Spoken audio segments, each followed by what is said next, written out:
Eliminativism postulates that we don't have beliefs, wants, and desires.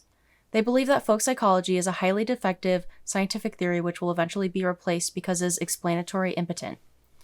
It favors the commitments of physics and the sciences. I personally don't see much in my day-to-day that offers an explanation for this theory, but I think that the physical or biological parts of psychological discourse and theory help steer people towards eliminativism. We can use neuroscience to explain aggressive behavior or personality changes in those with brain damage. We can treat mood disorders with mood stabilizers, which essentially balances your hormones or neurochemicals. In an eliminativist perspective, this is essentially replacing mood instability, which would be, say, an aspect of personality in folk psychology, with, say, a hormonal or neurochemical imbalance, which is a physical trait. And it is conceivable that these features could fully control the illusion of what we call mind.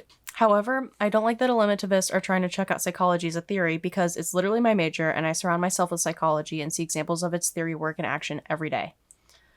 I've also seen how it works as a mentally ill person who's been through therapy, and personally, I wouldn't be here without therapy, so I know that functionally it does work, at least in my anecdotal experience. I think a theory is effective if it is functional and has good to decent explanations, even if they aren't complete or perfect theories. While parts of psychological discourse may change over time or be replaced or found invalid, phrenology as an example, I think that while physical properties may explain a decent amount of parts of our behavior, I think there's a special sauce that physical properties can't really explain, and multiple realizability makes this a bit more complicated because if there was two functionally separate outputs with identical inputs, then what would control which way the scales would tip? It implies that everything is predetermined and we don't have free will or intentionality. This would be a problem socially for so many reasons. We wouldn't really be able to blame or punish criminals because they wouldn't necessarily be at fault for who they are intrinsically and as a product of their physical environments. This might appease the religious because a god could be the one who controls this predetermined physical reality and who we are intrinsically.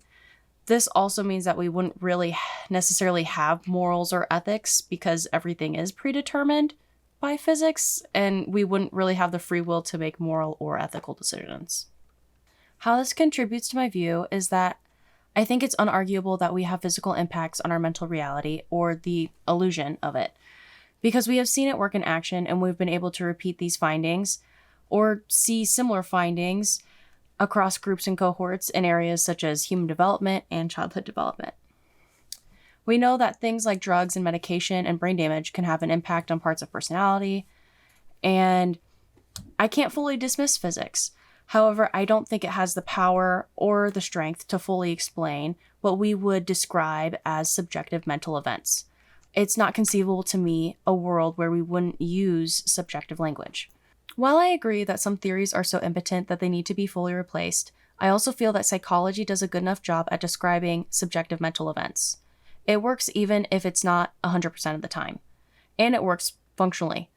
We don't have another field, scientific or not, that does a better job at explaining these subjective mental events than psychology does. I don't think we will ever find a way to effectively describe our understanding of the world without using subjective language, which means that even if something did replace psychology because it was more correct, it might be illogical to fully erase the language in psychological discourse, since it'll be more effective functionally. Searle's Chinese room thought experiment would be a good way to push against my view, because it shows that we can't use behavior to fully and accurately determine who we are or what causes that behavior, which is what psychology aims to do. Two people could have two different mental illusions, aka the room with the native speaker and the room with the translator, and have two different functional outputs, like what is shown in the thought experiment. This would mean that psychology and its ontology would be incorrect, like eliminativists posit, because behavior or output function would be identical regardless of what's intrinsically inside the room or the person. Is that it? Mm-hmm. Oh, really? Mm-hmm. Cool. All right.